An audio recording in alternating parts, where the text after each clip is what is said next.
Hello viewers, welcome back again in my YouTube channel Learn Easily with Vijay sir. And in today's video lecture, we are going to learn a poem, A Teenager's Prayer. It is taken from 10th standard textbook. तो दोस्तों आज के इस video lecture में हम लोग कक्षा 10वीं की एक बहुत इम्पॉर्टेंट पोएम पढ़ने जा रहे हैं जिस कविता का टाइटल है अ टीन एजर्स प्रेयर।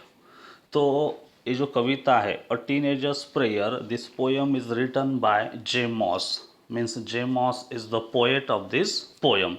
इस कविता के कवि का नाम है जे मॉस। तो ये जो कविता है अ टीन एजर्स प्रेयर, सबसे पहले इस कविता का टाइटल समझ लेते हैं जो कि अ टीन एजर्स प्रेयर इस तरह का है। अभी प्रेयर मतलब हम सभी जानते हैं, प्रेयर का मीनिंग होता है प्रार्थना या फिर प्रतिज्ञा भी हम उसे बोलते हैं। तो यहाँ पर क्या है कि प्रार्थना की जा रही है किसके द्वारा? अ टीन एजर्स प्रेयर, मतलब कि जो बच्चे 13 साल से लेकर 19 के बीच के होते हैं, मतलब कोई 13 का होगा, कोई 14 का, कोई 17 का, कोई 19 का। तो एक उम्र होती है 13 से लेकर 19 के बीच जितने भी बच्चे जिनकी उम्र उस बीच की होती है, that's call in English teenagers, जिसे हम किशोरावस्था कहते हैं। तो किशोरावस्था के बच्चों की प्रार्थना यहाँ पर जे मॉस इस कवि ने की है, रखी है। और इस कविता में, इस प्रेयर में वो क्या कहते हैं, वो क्या चाहते हैं, यह डिटेल हम अभी इस कविता के स्टांजा के माध्यम से पढ़ेंगे। तो चलिए शुरुआत करते हैं। पहला स्टांजा हम पढ़ेंगे। देखिए, पहले स्टांजा की पहली लाइन है, each day brings new beginnings, decision I must make. Each day brings new beginnings, decision I must make. I am the only one to choose. Last line में कवि कहते हैं the road that I will take. देखिए, ये है first stanza इस कविता का। फिर से एक बार मैं पढ़ता हूँ, ध्यान से सुनिएगा। Each day brings new beginnings, decision I must make. I am the only one to choose the road that I will take. देखिए, यहाँ पर अभी आप सभी को पता चल गया है कि कविता में एक टीनेजर्स जो है वह प्रे कर रहे हैं। और वो किसे प्रे कर रहे हैं? तो ऑलमाइटी, जिसे हम गॉड कहते हैं, जिसे हम भगवान कहते हैं, उन भगवान को यहाँ पर प्रे किया जा रहा है एक टीनेजर्स के द्वारा। और वो क्या कहते हैं, देखिए, each day brings new beginnings, मतलब कि हर एक दिन जो होता है, हर एक दिन मेरे लिए कुछ ना कुछ नया लेके आता है। Each day brings new beginnings, मतलब हर एक दिन एक नई शुरुआत लेके आता है। डिसीजन आई मस्ट मेक, और हर एक दिन जो जो कुछ मेरे सामने डिफ़िकल्टीज आती है, तो जहाँ पर मुझे अपना फैसला लेना पड़ता है, तो उस समय क्या है, कवि कहते हैं डिसीजन आई मस्ट मेक। जो कोई मेरे लाइफ में नया दिन आता है, नए दिन की शुरुआत होती है, तो उस समय मुझे अकेले को ही मेरे लाइफ का फैसला लेना होता है, मुझे ही निर्णय लेना होता है कि अब मुझे क्या करना चाहिए। देखिए, each day brings new beginnings, मतलब हर एक दिन एक नई शुरुआत लेके आता है। और उस नए दिन की नई शुरुआत, वहाँ पर मुझे क्या करना है, क्या नहीं करना है, कौन से राह पे चलना है, कौन से राह पर नहीं चलना है, मेरे लिए क्या उचित है और क्या अनुचित है, ये सब मुझे ही डिसाइड करना होता है। I am the only one to choose the road that I will take. और आगे कहते हैं I am the only one to choose, मतलब कि यहाँ पर जो टीन एजर है वो कह रहे हैं, वो कहते हैं I am the only one, और वो मैं ही हूँ, वो मैं ही हूँ जिसे चूज़ करना है। चूज़ करना है मतलब कि सिलेक्ट करना है, चुनना है। क्या चुनना है? The road that I will take, मतलब कि मुझे कौन सी राह चुननी है, मुझे कौन से राह पर चलना चाहिए, किस दिशा में मुझे जाना चाहिए, ये सब मुझे ही डिसाइड करना है। तो देखिए, पहले स्टांजा में जे मॉस एक टीनेजर के माध्यम से उन्होंने यह कविता हमारे सामने रखी है। टीनेजर्स की फीलिंग्स, वो क्या चाहते हैं, वो क्या समझते हैं, वो क्या करना चाहते हैं, ये सब इस कविता के माध्यम से उन्होंने हमें बताने की कोशिश की है। फिर से एक बार मैं रिपीट करता हूँ, each day brings new beginnings, और teenagers is praying here to God. मतलब कि भगवान से वो प्रे कर रहे हैं और वो कहते हैं कि हर एक नया जो दिन होता है वो मेरे लिए एक नई शुरुआत लेके आता है। और जो नया नया दिन आता है, जो नई शुरुआत होती है हर एक दिन की, उस समय जो कुछ मेरे सामने होता है वहाँ पर मुझे खुद ही डिसाइड करना है कि मुझे क्या करना है और क्या नहीं करना है। इसीलिए वो सेकंड लाइन में कहते हैं डिसीजन आई मस्ट मेक, मुझे ही चुनना है, मुझे ही डिसाइड करना है कि मैं क्या करूं और क्या ना करूं। आगे वो कहते हैं कि आई am the only one to choose, वो मैं ही हूँ और कोई दूसरा नहीं है जो मेरे लाइफ के डिसीजन लेगा, वो कोई और नहीं है, वो मैं ही हूँ। The road that I will take, कि मुझे क्या करना चाहिए, मुझे कौन से रास्ते पे चलना चाहिए, मुझे कौन सी दिशा में जाना चाहिए, कौन सी दिशा, कौन सा रास्ता, कौन सा फैसला मेरे लिए सही होगा, ये सब मुझे ही डिसाइड करना है। नेक्स्ट आंसर पढ़ते हैं। देखिए नेक्स्ट आंसर में टीनेजर्स जो है वो क्या कहते हैं। वो कहते हैं I can choose to take the road of life. देखिए सेकंड स्टांजा की पहली लाइन है I can choose to take the road of life that leads to great success. Third line है और travel down the darken road that leads to great distress. देखिए यहाँ पर second stanza में जेमॉस इन्होंने टीनेजर्स के दृष्टि से इस कविता को हमारे सामने रखा है और वो कहते हैं I can choose to take the road of life, मतलब कि मैं चूज कर सकता हूँ, मैं चुन सकता हूँ। क्या कर सकता हूँ मैं? I can choose to take the road of life, मतलब कि मुझे कौन सा रोड, मतलब कि कौन सी राह पर मुझे चलना चाहिए, मुझे क्या करना चाहिए, वो मैं चुन सकता हूँ। अभी मैं उतना कैपेबल हूँ। That leads to great success, मैं वो राह चुन सकता हूँ कि जो मुझे सफलता की ओर लेके जाए। देखिए I can choose to take the road of life that leads to great success, मैं वो राह चुन सकता हूँ, मैं उस रास्ते पर जा सकता हूँ, उस रास्ते पर मैं दौड़ सकता हूँ जो राह मुझे बहुत सारी सफलता मेरे लाइफ में दे, उस राह को भी मैं चुन सकता हूँ।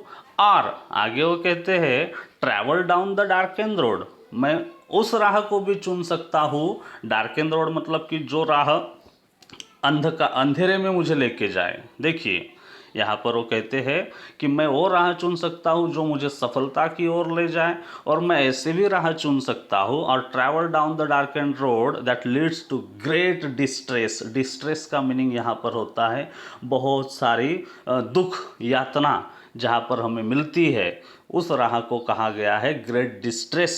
मतलब कि मैं ये भी राह चुन सकता हूँ कि जो मेरे लाइफ में पूरा अंधकार कर दे, मुझे आगे चल के बहुत सारा दुख और बहुत सारी तकलीफ हो, इस तरह का रास्ता भी मैं चुन सकता हूँ। अभी देखिए आप जो हो एक टीन एजर्स हो, और टीन एजर्स जहाँ पर ये ऐसी उम्र होती है 13 साल से लेकर 19 साल के बीच, जहाँ पर आप तरह तरह के फैसले लेते हो आपके लाइफ के बारे में, आपके फ्यूचर को सेव करने के लिए।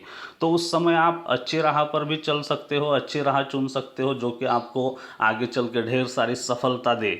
लेकिन वो उम्र इतनी खतरनाक होती है कि वहाँ पर अगर आपका एक फैसला भी गलत हो जाए तो आपकी आगे की जो लाइफ होती है वो पूरी तरीके से बर्बाद हो जाती है। तो यहाँ पर यही फीलिंग्स को जे मॉस ने एक टीनेजर्स के द्वारा हमारे सामने रखा है। वो कहते हैं कि मैं ऐसे भी राह चुन सकता हूँ जो कि मुझे अंधकार की तरफ लेके जाए और मैं अपने लाइफ में पूरी तरीके से बिखर जाऊं, मुझे बहुत सारा दुख, बहुत सारी तकलीफ मुझे सहनी पड़े, ऐसी राह भी मैं चुन सकता हूँ।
सहायता चाहते हैं, वो भगवान को प्रे कर रहे हैं और कहते हैं please open up my eyes dear lord, हे प्यारे भगवान मेरी आंखें कृपया करके खोल दीजिए, that I might clearly see, कि उन आँखों से, जब आप मेरी आंखें खोल दोगे तो उन आँखों से मैं क्लियरली देख सकूँगा, स्पष्ट रूप से देख सकूँगा। Help me stand for what is right, इसीलिए आप मुझे सहायता कीजिए, help me stand for what is right. देखिए यहाँ पर वो कहते हैं कि please help me and stand for what is right, आप मुझे सहायता कीजिए, आप मुझे बताइए कि मेरे लिए क्या सही है, to bring out the best in me, ताकि मेरे अंदर का मैं बहुत ही अच्छा परफॉर्मेंस, जो कुछ मेरे अंदर अच्छाई आपने दी है उस अच्छाई का मैं पूरी तरीके से यूज़ कर सकूं, जो मेरे अंदर है मैं उस टैलेंट को बाहर निकाल सकूं, दुनिया के सामने रख सकूं। इसीलिए मुझे आपके मदद की, आपके सहायता की ज़रूरत है। इसीलिए हे भगवान कृपया करके मेरी आंखें खोल दीजिए, ताकि इस संसार में जो कुछ हो रहा है, मेरे लिए क्या सही है क्या गलत है, वो मैं क्लियरली देख सकूं। इसलिए मुझे आपके सहायता की ज़रूरत है। चलिए आगे बढ़ते हैं, फोर्थ स्टांजा पढ़ते हैं। फोर्थ स्टांजा में जेमॉस क्या कहते हैं, देखिए, help Lord to just say no when temptation comes my वे,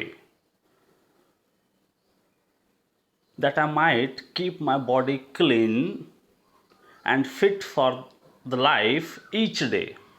तो देखिए यहाँ पर जेमॉस एक टीनेजर्स के माध्यम से हमें बता रहे हैं, उनकी फीलिंग्स यहाँ पर उन्होंने बताई है। वो कहते हैं कि help Lord to just say no, हे भगवान आप मुझे सहायता करो, किस लिए, टू जस्ट से नो, मतलब कि किसी चीज़ को ना करने का करने की जो ताकत होती है वो ना कहने की ताकत मुझे दे। मतलब कि बहुत बार हमारे लाइफ में हम ऐसे मोड़ पे होते हैं कि हम कोई चीज़ नहीं करना चाहते हैं लेकिन उसे ना भी नहीं बोल सकते हैं।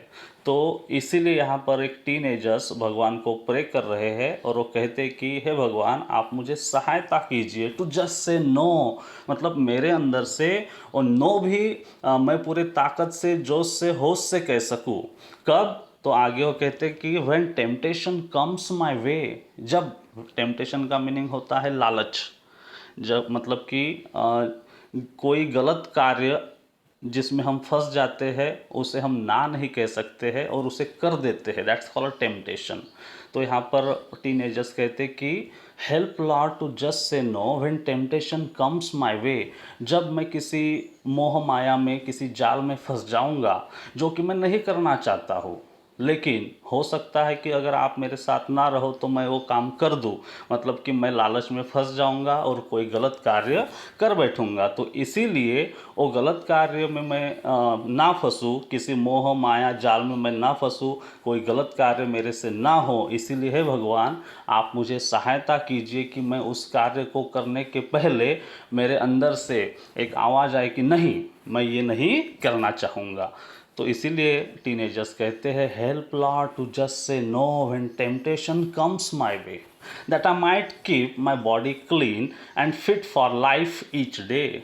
तो आगे वो कहते हैं कि क्योंकि that I might keep my body clean, मैं अपने बॉडी को, मैं अपने शरीर को क्लीन रखना चाहता हूँ, मेरे ऊपर कोई दाग, कोई धब्बा मुझे नहीं चाहिए, मैं अपने आप को कैसे रखना चाहता हूँ, and fit for life each day, मतलब कि आने वाले उस फ्यूचर के लिए मैं अपने आप को तंदुरुस्त रखना चाहता हूँ, चुस्त रखना चाहता हूँ, मेरे ऊपर मुझे कोई भी दाग धब्बा नहीं चाहिए। इसलिए जब भी मैं कोई मोह माया जाल में फंस जाऊँ तो मेरे अंदर से वो नो कहने का, मतलब कि नहीं, ना कहने का वो सामर्थ्य मुझे प्राप्त हो। इसीलिए हे भगवान मुझे आपके सहायता की ज़रूरत है और कृपया करके आप मुझे हेल्प कीजिए। इस तरह से इस फोर्थ स्टांजा में टीनेजर्स ने भगवान को कहा है, उन्होंने अपनी इच्छा उस स्टांजा के माध्यम से जताई है। चलिए लास्ट स्टांजा पढ़ते हैं। लास्ट स्टांजा में टीनेजर ने क्या कहा है उसके ऊपर थोड़ी नज़र डालते हैं। When my teenage years are over I know that I will see that life is lived its very best with you walking next to me. देखिए लास्ट स्टांजा है और लास्ट स्टांजा में टीनेजर्स कहते हैं when my teenage years are over I know that I will see, मतलब कि हे भगवान हे परमेश्वर, हे God, when my teenage years are over, जब मेरा टीनेज ख़त्म हो जाएगा, मतलब कि 19 साल के बाद जब मैं 20 साल में पदार्पण करूंगा, तो कहते हैं कि जब मेरा टीनेज ख़त्म हो जाएगा, आई नो दैट आई विल सी, मुझे पता है कि मैं देखूंगा। क्या देखूंगा? तो आगे कहते हैं that life is lived its very best, मतलब कि वो जो टीनेज मेरा बीत गया है 13 से लेकर 19 साल, जैसे कि कक्षा 10वीं में अभी आप पढ़ते हो, आप सभी टीनेजर हो, तो जब आपका ये साल टीनेज ख़त्म हो जाएगा, जब आपकी कुमारावस्था ख़त्म हो जाएगी, तब आप देखोगे, आपके समझ में आएगा। क्या समझ में आएगा? That life is lived its very best, मतलब कि जिस तरह से मैंने अपना टीनेज बिताया है वो बहुत ही अच्छा था। वो क्यों अच्छा था? With you walking next to me, क्योंकि उस समय आप मुझे गाइड कर रहे थे, हेल्प कर रहे थे, आप मेरे आगे आगे चल रहे थे और मैं आपके पीछे पीछे आ रहा था और आप मुझे सही राह दिखा रहे थे। इसीलिए मैंने अपना जो टीनेज बिताया, जिसे मैं जिया हूँ, वो बहुत अच्छे से जिया हूँ। क्योंकि इसमें पहले, दूसरे, तीसरे, चौथे स्टांजा में हमने देखा कि उन्होंने कहा है कि मैं वो रोड चुन सकता हूँ कि जो मुझे सफलता की ओर ले जाए, और वो साथ साथ ये भी कहते कि मैं ऐसे रोड पे भी जा सकता हूँ, ऐसे रोड पे भी दौड़ सकता हूँ कि जो मुझे अंधेरे की तरफ ले जाए और जिसके कारण मेरी लाइफ पूरी बर्बाद हो जाएगी। मैं ढेर सारी कठिनाइयों का, समस्याओं का सामना मुझे वहाँ पे करना पड़ सकता है। आगे उन्होंने कहा था कि जब मैं कभी मोह माया जाल में फंस जाऊंगा, तो उस समय आप मुझे सामर्थ्य दोगे, आप मेरे अंदर वो ताकत दोगे कि उस काम को मैं ना बोल सकूं, मतलब कि वो नो कहने का सामर्थ्य आप मुझे दोगे, तो शायद मेरी लाइफ, मेरा जो फ्यूचर है वो बच जाएगा, जहां पर मैं अपने फ्यूचर को बहुत ही स्ट्रांग बनाऊंगा। इसलिए टीनेजर कहते हैं कि जब मैं टीनेज मेरा ख़त्म हो जाएगा और मैं देखूंगा कि जो दिन मैंने बिताए, जो साल मैंने बिताए हैं, वो बहुत अच्छे थे, क्योंकि उस समय आप मेरे साथ थे, आप मुझे सही तरीके से गाइड कर रहे थे। तो इसीलिए इस कविता में और टीनेजर्स प्रेयर, जे मॉस ने टीनेजर्स की जो भावना होती है वह एक प्रेयर के माध्यम से हमारे सामने रखी है।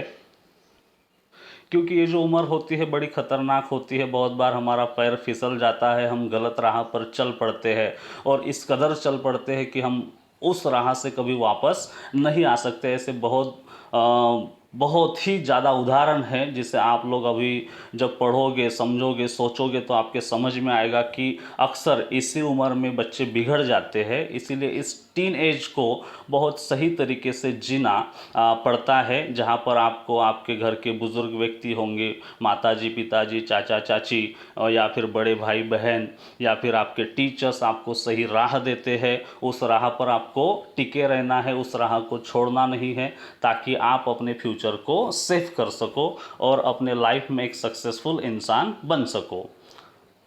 तो इस तरह से यह कविता थी जे मॉस के द्वारा लिखी हुई।